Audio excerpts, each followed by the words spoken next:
భూమి కంటే ఆకాశము ఎంత ఉన్నతంగా ఉందో మనకు కనిపిస్తుంది కదా!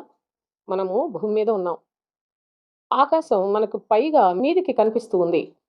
అయితే దేవుని యందు భయభక్తులు కలిగిన వారికి ఆయన కృప అంత అధికముగా ఉన్నది అని చెప్తాడు. ఇంతకంటే ఘనమైన సంగతేంటో తెలుసా? దేవుని యొక్క కృపట ఆకాశము కంటే ఉన్నతముగా ఉన్నది. అంటే ఆకాశము కన్నా ఉన్నతమైన స్థలమేంటో తెలిస్తే లేఖనాల్లో బాగా అనుభవం ఉన్నట్లయితే మీరు గ్రహించగలుగుతారు. ఆకాశము పైన మరి యొక్క ఆకాశములో ఆ యొక్క కృపను చూపిస్తూ ఉన్నాడు.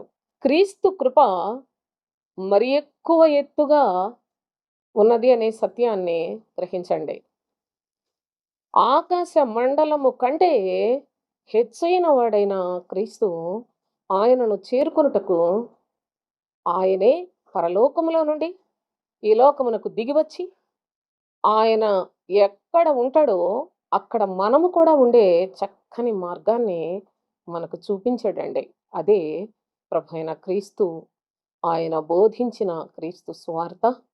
ఆయన బోధించిన దానికి సాక్ష్యార్థముగా ఆయనే శిలువ మరణము పొంది మనందరి కొరకు చనిపోయి తిరిగి లేచి మనలను కూడా అట్టి అనుభవంలోనికి నడిపించటానికి నీటి బాప్తిస్మము ద్వారా మనము దేవుని యొక్క ప్రజలుగా కృప పొందాం.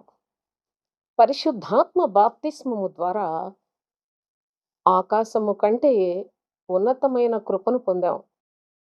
అగ్ని బాప్తిస్మం అనగా అనేక శ్రమలు అనుభవించుట ద్వారా ఆకాశ మండలము కంటే హెచ్చైన క్రీస్తుతో కూడా ఆయన రాజ్యములో యుగయుగములు ఉండడానికి తండ్రి మనకు ఎంత గొప్ప కృపను అనుగ్రహించాడు. అందుకని భక్తుడు కృప వెంబడి కృపను అనుగ్రహిస్తున్నాడు.